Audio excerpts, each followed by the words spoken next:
However, I think it might be a good idea to explain our thinking on cloud workflows. There's really two issues we have to consider. One's technical, but the other one's actually Blackmagic culture. And culture is quite important. This is not just a technical problem. So how do we create a cloud workflow that still fits with our original culture? So we thought it'd be good to mention some of the culture rules we use that guide us.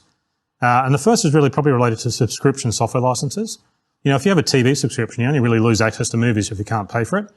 However, in our industry, you're actually creating content, not consuming it, not just consuming it, you know? So the work you create is in the software you use, and that could be years of work.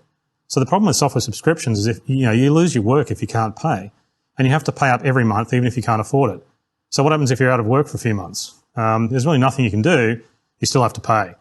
And if you don't pay, you lose your ability to work, you know. But on some software, you could even lose years of work. So you kind of get punished the more you use the software. So why do vendors use subscription licenses? This is new, and it wasn't really like this in the past. And I think really to understand this change, you have to understand how tech companies are funded now. All venture capitalists really seem to care about now is subscriber counts. So if you want to invest if you want investor money for a tech startup, then you have to comply with their business model. And what this really means is that they're really focused on a thing called customer lifetime value. And what they're investing in is companies that can lock in a customer. So a company's value is really calculated by estimating the profit expected from the customers over time. That's why so many technology companies have sky-high valuations. Even if the tech company doesn't make a profit, it's because the investors believe they're locking in customers for life. But the problem is customers hate it. You know, you simply won't have a customer for life if the customers don't like how you treat them. But, you know, investors in technology companies don't really seem to notice that. You know, I've noticed a lot of people seem to be investing in stuff they've got, you know, technology they've got very little understanding of. So I think with Davinci, we have a better business model here. It's actually free. So it's easy to download and it's easy to learn how to use. Then over time, if you do well and start to make some money, perhaps you buy something from us. You know, you might upgrade to a color panel or an audio console. You know, for us to make money, we actually have to help you make money. We only do well if you do well. And, you know, plus our engineers are really, you know, motivated to stay focused on what you need.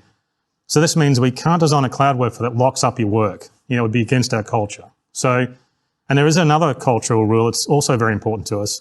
It's about tracking users and selling your data. As a secondary business, a lot of technology is now used to track customers. So the software you use actually creates profiles of your behavior, and that information can be sold. You know, so much of the tech industry nowadays is all about big data, and it's tracking your every move. You know, tracking every move you do has become extremely valuable. So Blackmagic Design will never do this. This means we can't design a cloud workflow that tracks and collects information on you. What you do should be private. This is extremely important to us.